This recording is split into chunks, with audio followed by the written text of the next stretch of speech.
Welcome to episode 126 of the Radio Control Show. Sponsored by amainhobbies.com, your one-stop RC hobby store.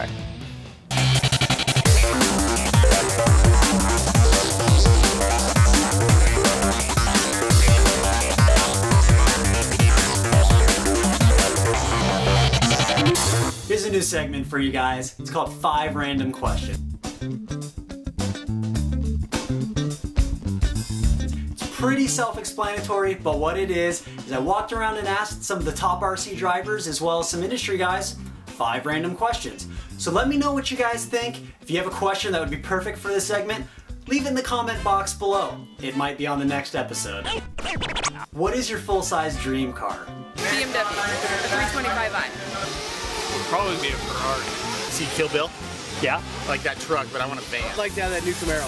M5. Ford F650. Anything new. What was the last part that you broke on your RC car?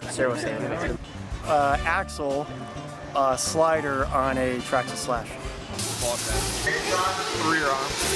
Shock tower. Rear arm. Graphite rinse shock tower. Do you rinse and repeat as the bottle tells you to? Now, which bottle is that? Shampoo. What kind of question is that? I told you they're random. Rinse and repeat? Do you rinse and repeat? I don't really read the directions on that. Fair enough. Sure, why not? I have. Yes. We're going once a day. Rinse and repeat. Perfect. To see the full video, head over to rccaraction.com.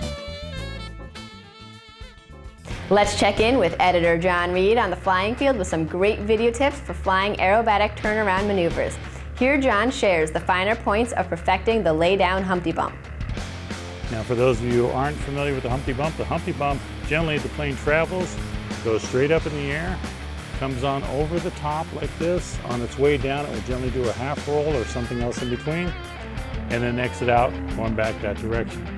On the lay-down Humpty Bump, we give a little bit more time because we're not going straight up and straight down to the pilot, give him time to think. And one of the ways that we do this is we come across, we come on up at a 45-degree angle, we make our same turn here, roll, and come out and level back. This gives the pilot a little bit more time, not quite as steep an angle, and it allows you to set up and make sure that you come back at the same level that you entered it.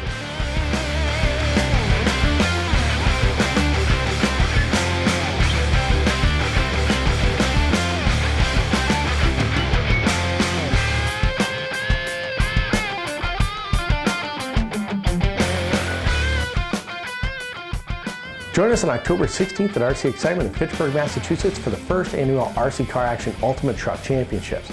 Matt and I will be there, and we have built 2 custom trucks to compete at this trick truck event. Of course, my truck is way cooler than Matt's and I'll probably beat him. This event is modeled after full-size tough truck type competitions and will include things like a mud bog, rock crawling, and a sled pull. Here's a sneak peek of my almost finished truck for the comp. All right, well here's the truck that I built for our truck competition, and I based it on a Tamiya Toyota Tundra. And I did this for a couple reasons. I know a lot of people are going to go out with probably the Axial SCX-10, which is fine. It's a great truck, and I think it'd be great on the on the trail and do a couple of things that we need to do. But this one needs to do multiple things, and the reason why I chose this Tamiya Tundra is because it has a 3-speed transmission in it. I can shift from a high range to a mid range to a low range on the transmission, which would be great. So let's say I go rock crawling and I need low gearing, I could just shift it with the radio and have low gearing. But then when it comes to like any speed challenges, well, I could bump it all the way up to the highest gear and get some serious speed out of the sucker. One of the things you're gonna notice too is the paint job. I just kind of wanted to, I figured this thing's gonna get wrecked because it's gonna get beat up and messed up on the rocks and everything. So I said, well, let me try this out and see if I could do a really cool Monster Energy paint theme with my vinyl cutter. And then I took the whole truck, once I was done, and just went over it with a dull coat to give it that fresh looking dull finish.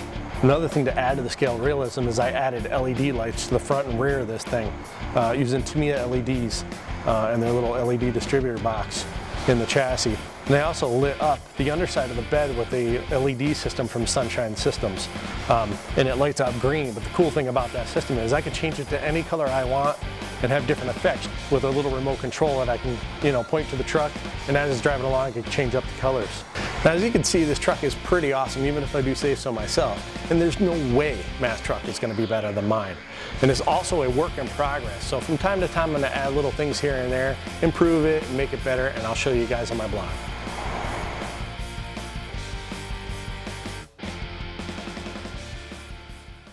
A-Main Hobbies, the biggest selection of remote control cars, trucks, planes, and helicopters.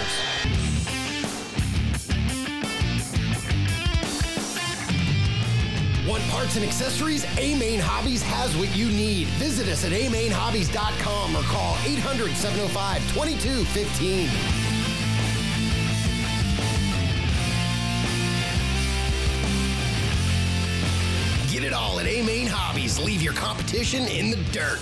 This giant scale version of the world famous Rare Bear Racer was built by converting a 3W Grumman FAF Bearcat kit.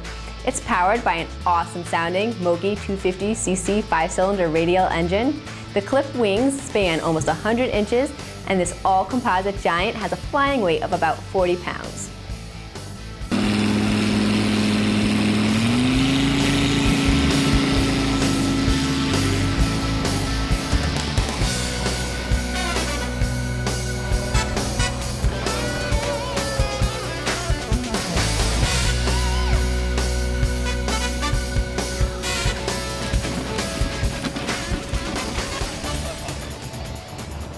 John Kerry here with the West Coast crew out in Southern California.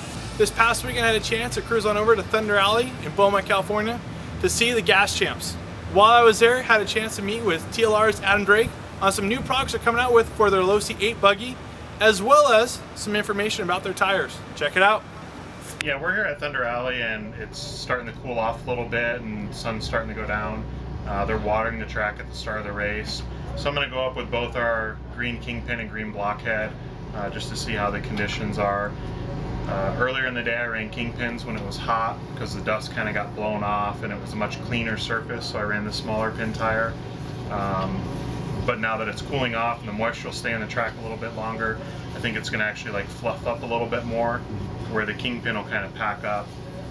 The Blockhead just being a little bit bigger pin, it'll kind of dig a little more and also be able to cut through the dust better. So it's safe to assume that when the track is groomed, hard surface, a smaller pin tire would be your go-to choice. Yeah, especially for a qualifier or a shorter main, generally the smaller pin tire will be your faster tire. It'll also be pretty safe and easy to drive because you don't have a bunch of lug flex. It'll be really stable and should produce fast lap times. And don't forget, the last day to win a one-of-a-kind custom HPI Baja 5B in our Facebook giveaway is tomorrow, October 1st. But no worries, you can also now head on over to the Model Airplane News page on Facebook, like us, and get a chance to win this custom-built Great Plains ElectriFly F-16 Falcon EDF jet. This almost ready-to-fly prize package is worth over $700. Good luck to everyone. We were very excited about the Axial Wraith Ready to Run when it was released and have had a lot of fun with our trucks. Well, now Axial has a kit version of the truck that allows you to make all your tweaks to it while you're putting it together. This will really save you some steps in the end. It also includes extras that aren't found on the Ready to Run, such as 7mm aluminum lower links, universal drive shafts, and soft compound tires.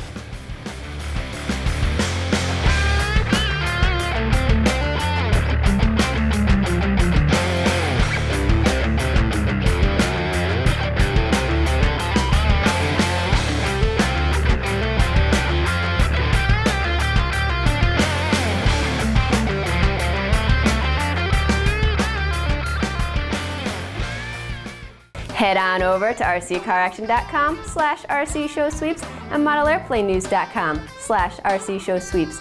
Fill out the forms and enter these promo codes to win. Good luck.